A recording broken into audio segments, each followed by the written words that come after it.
నమస్తే, welcome to my channel Tirupalu చిన్ని vlogs. ఈరోజు నేను రాగి సంగటి మిరపచారు చేయబోతున్నానండి. దానికి కావాల్సిన పదార్థాలు: బియ్యం 2 కప్పులు తీసుకున్నానండి. బాగా వాష్ చేసుకొని దానికి సరిపడా వాటర్ పోసి, ఒక గ్లాసుకి 3 గ్లాసులు వాటర్ పోసి పొయ్యి మీద పెట్టానండి.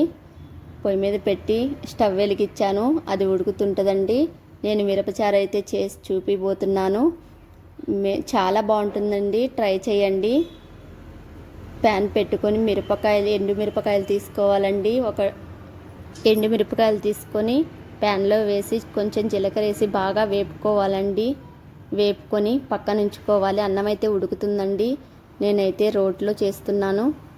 మిరపకాయలు కొంచెం ఉప్పు వేసి బాగా మెదగాలండి. మెదిగిన తర్వాత ఉప్పు వేసుకొని బాగా దంచుకొని చింతపండు వేసుకొని బాగా మెదుపుకోవాలండి.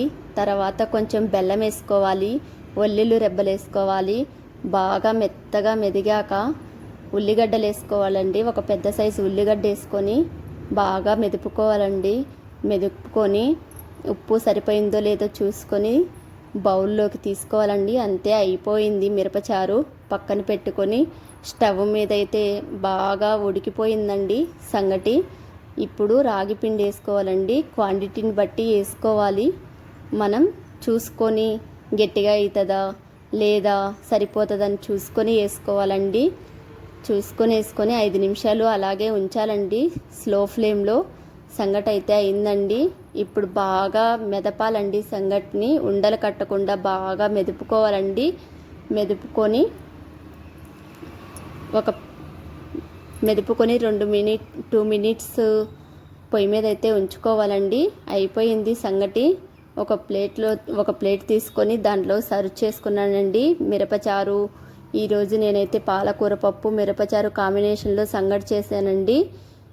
నెయ్యి వేసుకొని తింటే చాలా బాగుంటుందండి. ట్రై చేయకపోతే పక్కా ట్రై చేయండి. అలాగే మా ఛానల్ని కొత్తగా చూసిన వాళ్ళు లైక్ చేయండి, షేర్ చేయండి, సబ్స్క్రైబ్ చేయండి. Thank you.